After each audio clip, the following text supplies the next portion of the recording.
Exact differential equation part 2 में आपका स्वागत है।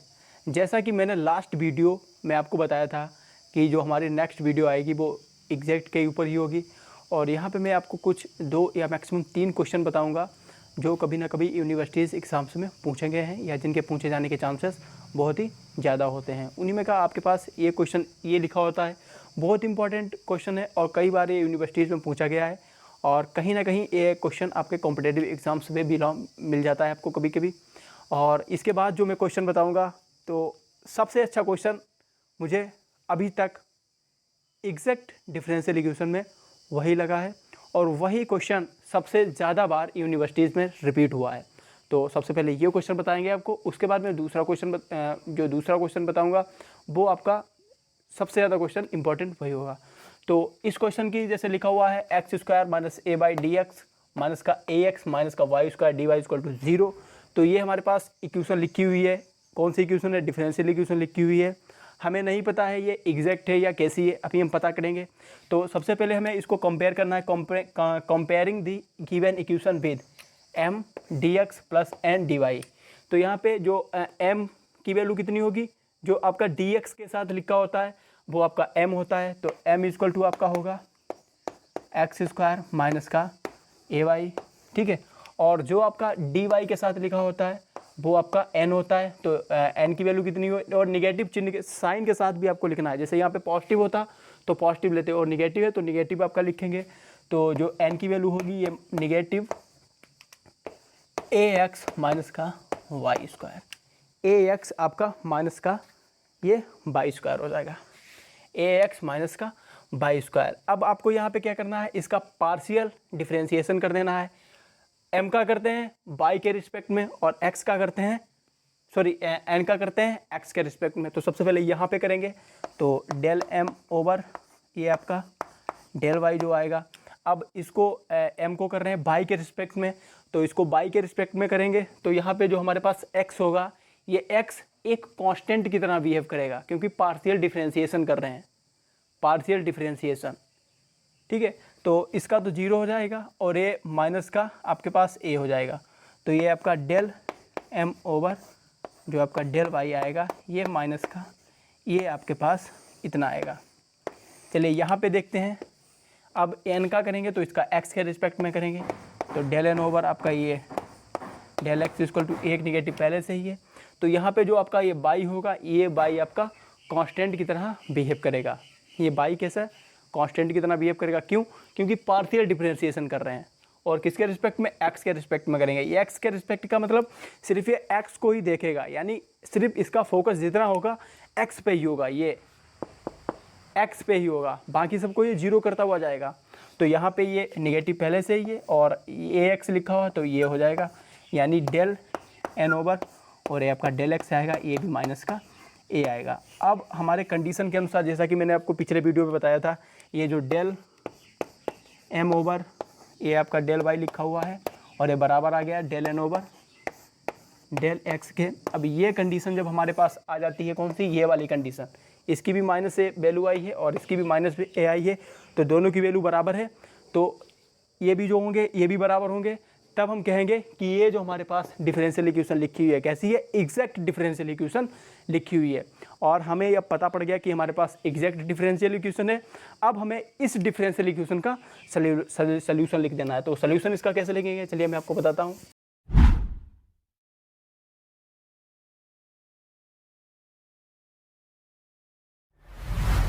तो अब इसका हम सोल्यूशन लिखेंगे, तो सोल्यूशन में क्या लिखेंगे? देखिए सोल्यूशन है m dx plus integration of m dx plus integration of n dy equal to c। तो यहाँ पे m की वैल्यू आपके पास कितनी है?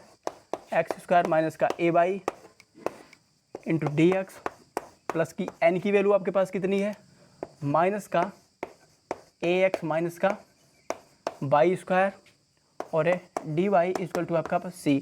अब यहाँ पे आपको n की वैल्यू में एक काम करना होता है, आप वो वाला टर्म छोड़ देते हैं जिसमें x इन्वॉल्व होगा है, यानी इस वाले टर्म को आप 0 मान लेंगे। 0 नहीं मान लेंगे, यानी इसको छोड़ ही देंगे, यानी ax होगा, इसको छोड़ देंगे। तो आप लिख देंगे लीविंग द टर्म x, यानी x का पद छोड़ने पर। तो ये आपका कुछ इस तरीके से हो जाएगा, एक्स स्क्वायर माइनस का ए वाई डी एक्स प्लस, अब ये निगेटिव पहले से ही है और इसको छोड़ देंगे तो ये निगेटिव, तो ये आपका हो जाएगा Y square D Y equal to C. अब आप यहाँ पे इसका इंटीग्रेशन कर देंगे तो इंटीग्रेशन यहाँ पे जो बाई होगा ये कांस्टेंट की तरह बिहेव करेगा, तो ये एक्स की पावर 3/3 माइनस का ए वाई एक्स प्लस वाई की पावर 3/3 इक्वल टू सी। ये आपका फाइनल आंसर हो जाएगा, यानी जो आपके पास डिफरेंशियल इक्वेशन लिखेगी उसका ये वाला आपके पास सोल्यूशन हो जाएगा। तो बहुत ही इंपॉर्टेंट क्वेश्चन था और ये कई बार यूनिवर्सिटीज़ के एग्जाम्स में पूछा जाता है। अब मैं जो आपको क्वेश्चन नेक्स्ट बताऊंगा बहुत ही इंपॉर्टेंट क्वेश्चन है और सबसे ज़्यादा बार यूनिवर्सिटीज़ में वही क्वेश्चन रिपीट होता है और इवन एक बार वो आपके पास कॉम्पिटिटिव एग्जाम्स में पूछा गया है।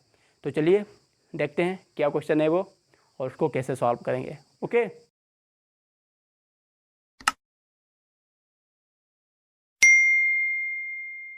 एक क्वेश्चन आपके पास लिखा हुआ है और ये क्वेश्चन बहुत ही इंपॉर्टेंट है और कई बार फिर से रिपीट कर रहा हूँ, बहुत सारे यूनिवर्सिटीज़ में ये पूछा गया है। तो चलिए इसको सॉल्व करते हैं। और ये क्वेश्चन लीनियर डिफरेंशियल इक्वेशन की एक्सरसाइज में भी दिया हुआ है, लेकिन वहाँ से ये क्वेश्चन पता नहीं कैसे उन्होंने डाल दिया, लेकिन दिया हुआ है। एक कोई बुक मैंने देखी थी उसमें ये क्वेश्चन था, तो पब्लिकेशन का मुझे नाम नहीं पता है, बट ये क्वेश्चन दिया हुआ है। तो वहाँ पे ये क्वेश्चन सॉल्व हो नहीं सकता है, तो यहाँ पे ये एग्जैक्ट डिफरेंशियल इक्वेशन मेथड से सॉल्व होगा। तो चलिए मैं, अगर आपने भी देखा हो और आपसे सॉल्व ना हुआ है तो चलिए आप यहाँ से इसको सॉल्व कर लीजिए। और सबसे ज़्यादा कन्फ्यूज़न ये क्वेश्चन बच्चों को पैदा करता है, तो चलिए सॉल्व करते हैं। तो सबसे पहले हमें यहाँ पे क्या करना है, ये जो हमारे पास डिफरेंशियल इक्वेशन लिखी होती है, हमने क्या किया, compare the given equation with, इस वाली इक्वेशन से इसको कंपेयर करेंगे। तो यहाँ पे ये dx लिखा हुआ है, यहाँ पे dx लिखा हुआ है, इसके साथ m लिखा हुआ है, इसके साथ ये। तो कहने का मतलब है जो dx के साथ लिखा होता है वो हमारे पास m होता है। तो हमारे पास जो m की वैल्यू है वो कितनी है, 1 प्लस e की पावर x अपॉन y है। और जो हमारे पास यहाँ पे n की वैल्यू है, जो हमारे पास n की वैल्यू है, जो dy के साथ लिखा होता है वो n होता है। तो n की वैल्यू है e की power x upon y, 1 minus x upon y हो जाएगा। अब इतना में पता पड़ गया। अब हमें m को y के रिस्पेक्ट में पार्शियल डिफरेंशिएशन कर देना है, तो हम लिखेंगे del m over del y equal to, एक का तो 0 हो जाएगा, प्लस e की पावर ऐसे ही होगा इसका, e की power x upon y into, अब आप x अपॉन y का करेंगे तो y के रिस्पेक्ट में कर रहे हैं, तो ये आपका कितना बचेगा, जब यहाँ पे आप इसका करेंगे तो ये आपका माइनस का x तो ऐसे ही रहेगा और ये आपका हो जाएगा वाई स्क्वायर, ये आपका माइनस का x ऐसे ही रहेगा, ये आपका वाई स्क्वायर हो जाएगा। तो ये आपका डेल m ओवर जो डेल y होगा ये आपका माइनस का x अपॉन वाई स्क्वायर और ये e की पावर x अपॉन वाई, इतना आएगा, ये आपका इतना आएगा। अब हमें del n over del x निकालना है। जब हम del n over del x निकालेंगे तो अगर वो इतना आ जाता है जितना कि del m over del y आया है, तब हम कह देंगे जो हमारे पास डिफरेंशियल इक्वेशन है वो हमारी कैसी है, एग्जैक्ट है। तो चलिए इसका निकालते हैं, del n over del x इसका निकालते हैं। तो ये हमारे पास, यहाँ पे आप ऐसा भी कर सकते हैं, इसके अंदर मल्टीप्लाई करके भी करा सकते हैं। तो चलिए मैं आपको इसको आप फर्स्ट सेकेंड भी मान के कर सकते हैं। तो इसको मैं आपको फर्स्ट सेकेंड यहाँ से बता रहा हूँ, तो फर्स्ट को रो का ऐसे ही x अपॉन बाई, सेकेंड का आपने कर देना है, तो सेकेंड का इसका तो 0 हो जाएगा, ये निगेटिव रहेगा, और x के रिस्पेक्ट में करेंगे तो ये 1 अपॉन बाई आएगा। ठीक, अब फर्स्ट को रो का सेकेंड का किया, प्लस सेकेंड को रो का, यानी 1 माइनस x अपॉन बाई ऐसे ही रहेगा, इसको आपने रोक लिया। अब इसका आप कर देंगे तो ये आपका e की पावर इतना x अपॉन बाई आ जाएगा, और जब आप x अपॉन बाई का करेंगे तो ये x के रिस्पेक्ट में कर रहे हैं तो ये आपका 1 अपॉन बाई और बचेगा। अब आपने इसे कैलकुलेट कर लेना है, तो ये माइनस का e की power x upon by into ये 1 अपॉन बाई हो जाएगा, प्लस ये आपका हो जाएगा, इधर ये मल्टीप्लाई कर जाएगा, तो ये e की पावर x अपॉन बाई और 1 अपॉन बाई इंटू में, और माइनस का एक्स अपॉन वाई स्क्वायर, ये इसके साथ मल्टीप्लाई करेगा और e की पावर एक्स अपॉन वाई हो जाएगा। तो ये निगेटिव है और ये पॉजिटिव है, ये कैंसिल हो जाएगा। तो ये आपका बचेगा माइनस का X upon Y square e की पावर एक्स अपॉन वाई, ये आपका del N over del X की वैल्यू आपके पास इतनी आ गई। और यहाँ पे भी देख रहे हैं माइनस का X upon Y square, minus का X upon Y square, e की power X upon Y, e की पावर एक्स अपॉन वाई। तो यानी कहने का मतलब है ये जो वैल्यू है ये आपकी ये आपकी del M over del Y equal to del N over del X, ये दोनों कैसी हैं, आपस में बराबर हैं। तो हम कह सकते हैं ये जो हमारे पास डिफरेंशियल इक्वेशन लिखी है, ये डिफरेंशियल इक्वेशन आपकी कैसी हो गई, एग्जैक्ट डिफरेंशियल इक्वेशन हो गई। अब ये हमें पता पड़ गया ये हमारी इक्वेशन कैसी हो गई, एग्जैक्ट हो गई। और इस डिफरेंशियल इक्वेशन का अब हमें सल्यूशन लिखना होता है। तो चलिए इसका मैं आपको बताता हूँ इसका सल्यूशन कैसे लिखा जाएगा।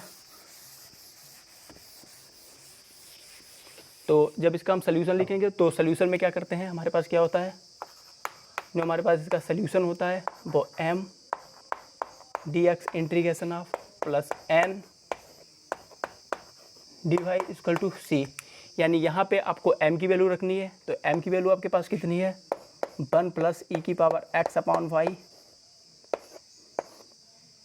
dx प्लस, जब आप यहाँ पे n की वैल्यू रखेंगे तो n की वैल्यू वो वाली रखी जाएगी जिसमें x का टर्म नहीं होगा, जिसमें x का टर्म नहीं होगा। और यहाँ पे आप देख रहे हैं e की पावर x अपॉन वाई, और यहाँ पे भी है। तो यानी इसको जब अंदर मल्टीप्लाई करेंगे तो यहाँ पे कोई भी ऐसा टर्म आपको फ्री नहीं मिल रहा है जिसमें x इन्वॉल्व ना हो। यहाँ पे आप देखेंगे जब यहाँ पे ये वैल्यू आप जैसे यहाँ पे रखेंगे, चलिए मैं आपको बता रहा हूँ ताकि आपको किसी भी प्रकार की कन्फ्यूज़न क्वेश्चन में ना हो। और मैंने बताया ना बहुत इंपॉर्टेंट क्वेश्चन है, इसीलिए क्वेश्चन ये इंपॉर्टेंट है। तो यहाँ पे n की वैल्यू रखेंगे तो e की पावर है x upon Y 1 minus X upon Y और D Y equal to C, ये डी वाई इक्वल टू ये आपका सी हो जाएगा। अब यहाँ पे आप देख सकते हैं यहाँ पे तो ये इसका इंटीग्रेशन हो जाएगा। अब यहाँ पे हमें क्या करना है, वो वाला टर्म नहीं लिखना होता है जिसमें x इन्वॉल्व होता है। तो यहाँ पे कोई भी ऐसा टर्म नहीं है जिसमें x इन्वॉल्व ना हो, यानी सब में x आपको मिल रहा है। जैसे e की पावर x अपन वाई लिखा हुआ है, ये इसके साथ मल्टीप्लाई करेगा तो यहाँ पे भी x e की पावर x अपन वाई, और यहाँ तो पहले से ही है। तो ये वाला टर्म आपका कितना हो जाएगा, 0 के बराबर मान लेंगे। यहाँ पे लिख देंगे leaving the term of x, यानी x वाले पद छोड़ने पर।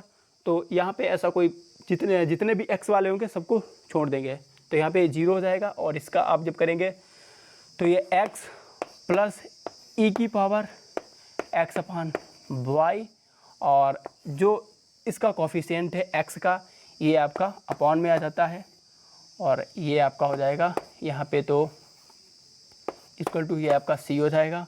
और इसको लिखेंगे तो x प्लस वाई ई की power x upon Y equal to C, ये आपका फाइनल आंसर हो जाएगा। आई होप ये क्वेश्चन आपके समझ में आया होगा। और जैसा कि मैंने आपको बताया था बहुत ही इंपॉर्टेंट क्वेश्चन है, तो ये वाकई में बहुत ही इंपॉर्टेंट क्वेश्चन है और कई बार पूछा गया है। सबसे ज़्यादा कन्फ्यूज़न बच्चों को यहाँ पे होती है, तो यहाँ पे भी आपको डरना नहीं है क्योंकि मैंने आपको पहले से ही बता के रखा है जो x के टर्म होते हैं n की वैल्यू में वो छोड़ दिए जाते हैं। यहाँ पे ऐसा कोई टर्म ही नहीं मिल रहा है जिसमें x हो ही ना, यानी सारे टर्म x से बंधे हुए हैं, यानी x सब में इन्वॉल्व हो। जैसे ही आप बात समझें, ठीक है साहब। तो फिर मिलते हैं नेक्स्ट वीडियो में, ऐसे ही कॉन्टिन्यूस हमारी आपकी बात चलती रहेगी। और तब तक के लिए आप पढ़ते रहिए और अपना जो भी आपका ड्रीम है उस पर काम करते रहिए।